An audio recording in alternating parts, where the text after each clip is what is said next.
I think being dyslexic, you don't feel comfortable. You can't read like other people, and you can't do things, and it makes you think that you're not as good as everyone else. So I tend to work harder than other people. Right. Mr. Ramirez in high school, and he was out. He wanted people to paint the gym, and no one would go and stand on the top of the ladder to paint the very top. Yeah. And I would. And, this ladder is like 26 feet high or something like that. And I'm standing on the very top step to paint the very top of the gym.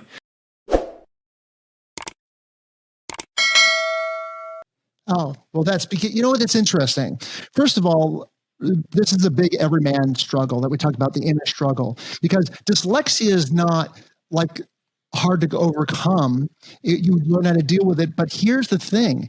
The inner struggle, the psychological things that happen to you when you have, either ADHD or dyslexia or something, that's what really, because people might be listening going, what's the big deal? You should work on it, right? But it's when you're young and you compound and everything else and you don't know how to read properly, that is really, it does a lot to your ego and your sensibilities when you're younger, and it holds you back.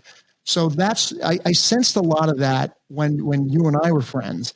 And the reason why we're getting into this, because to see the arc where you are now, where you have success, and this is what we talk about so much, iron sharpens iron.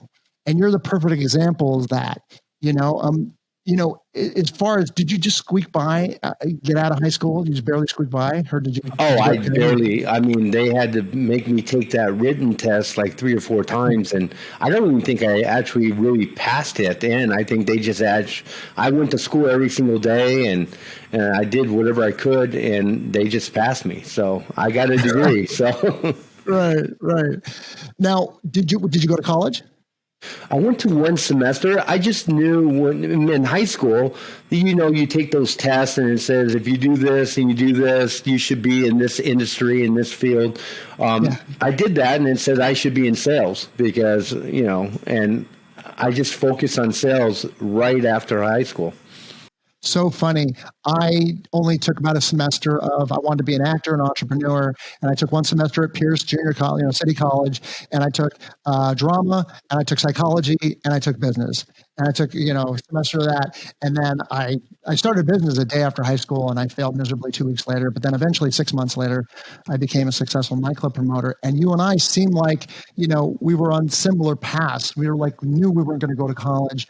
What did you do to segue into that enabled you to finally the trajectory? What was your journey of success to get there?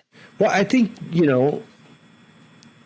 hearing no a lot. I mean, that's reality. Right out of high school, I was interviewing for jobs, and I went to like 26 job interviews to get into sales. And they're all saying, oh, you're too young, go back to school and then come back. And I'm like, I don't need a degree to tell me how to sell. And so I just finally got a job on a straight commission selling credit card machines with Citicorp. And that's back in 86. I felt like I was not hireable, and I had to be an entrepreneur. I had to or do something sale oriented, or or do something where I can control the outcome, because I would be judged because I was a little. Did you feel like that too? You're like, I need to do something where I could just where I'm in control. That's why I felt in sales is like you're your own boss. You could do everything yourself, and I was really good at, I was very motivated about working. So when I got into sales, I was like crazy. I see a grand opening sign. I just pull right in at 7:00 at night, just getting home from dinner. And I would just pull in and say, hey, I noticed the grand opening sign. Do you accept credit cards? So I was like crazy. So. I see a lot of people, there's serial entrepreneurs that jump into something, but you've been at a business and you've put in the reps and you build the blocks of something that's solid. Before we, continue on, let's go forward. Where are you today? Tell us a little bit about your business and the dynamics of that, because that's where it started. I just want to you jump ahead and then go back. Okay. Group ISO, I set up Group ISO in 2001.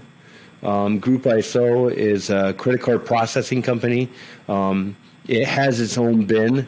A bin is basically where we park all the merchant accounts. So we have our own bin. We do our own approvals and we do our own risk. So basically we approve our own accounts and then we also monitor the risk. So if they're do a transaction for $200,000 and I wake up in the morning and they say, hey, we got a transaction for $200,000. I mean, it's a pizza place. Most likely you're not going to put that transaction through. So. Right.